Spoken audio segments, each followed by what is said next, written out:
Hello friends, welcome to my channel. आज मैं आपको पीपीएफ एक्सटेंशन फॉर्म कैसे फिलअप करता है उसके बारे में बोलूँगा। अगर आपके पास पीपीएफ अकाउंट है, वो मैच्योर हो चुका है 15 इयर्स के बाद, आप चाहते हैं उसको एक्सटेंशन करना चाहते हैं, तो ये फॉर्म आपको फिलअप करना पड़ेगा। तो अगर इस चैनल पर नया है तो बैंक और पोस्ट ऑफिस का फॉर्म फिलअप अपडेटेड इन्फॉर्मेशन पाने के लिए मेरे चैनल को सब्सक्राइब करिए। तो दोस्तों, शुरू करता हूँ। सबसे पहले इस तरह एक फॉर्म आपको पोस्ट ऑफिस का जो काउंटर है वहाँ से मिलेगा। तो ये फॉर्म लेने के बाद इसको फिलअप करके आपको काउंटर पर जमा करना पड़ेगा। एक बात आपको ध्यान में रखना चाहिए, पीपीएफ अकाउंट मैच्योर होने के बाद अगर आप एक्सटेंशन करना चाहते हैं तो आपको मिनिमम 5 साल की ब्लॉक में आपको एक्सटेंशन करना पड़ेगा। 1 ईयर या 2 ईयर एक्सटेंशन नहीं होगा। अगर आप एक्सटेंशन करना चाहते तो मिनिमम 5 ईयर्स आपको एक्सटेंशन करना पड़ेगा। तो सबसे पहले ये फॉर्म लेकर यहाँ पर जिस पोस्ट ऑफिस पर आपका अकाउंट है उस पोस्ट ऑफिस का नेम एंड एड्रेस यहाँ पर लिख दीजिए। उसके बाद यहाँ पर आपका नाम लिख दीजिए।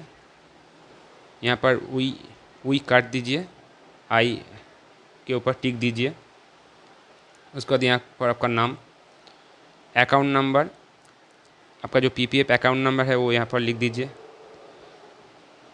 Account under recurring deposit national savings time deposit scheme, तो यहाँ पर पब्लिक प्रोविडेंट फंड, यहाँ पर पब्लिक प्रोविडेंट फंड के ऊपर एक टिक दीजिए और यहाँ पर पब्लिक प्रोविडेंट फंड और पीपीएफ लिख दीजिए।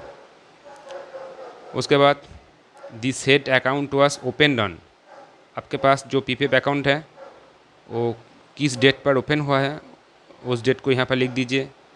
And has will mature on, किस डेट पर ये मैच्योर हुआ है आफ्टर 15 इयर्स, वो डेट भी यहाँ पर लिख दीजिए।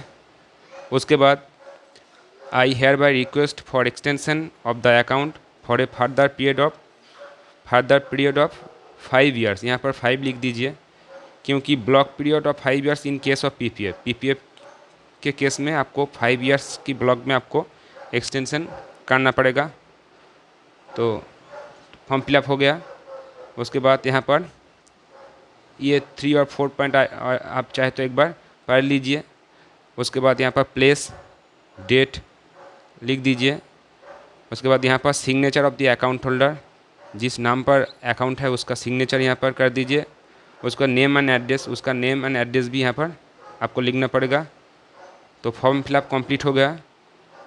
For the office use only, यहाँ पर आपको कुछ नहीं करना चाहिए, ये पोस्ट ऑफिस का जो एम्प्लॉय है वो फिलअप कर देगा।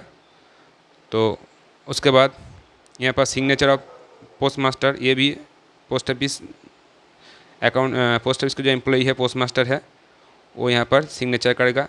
इसके साथ आपका जो पीपीएफ अकाउंट है उस पासबुक को इसके साथ जमा करना पड़ेगा।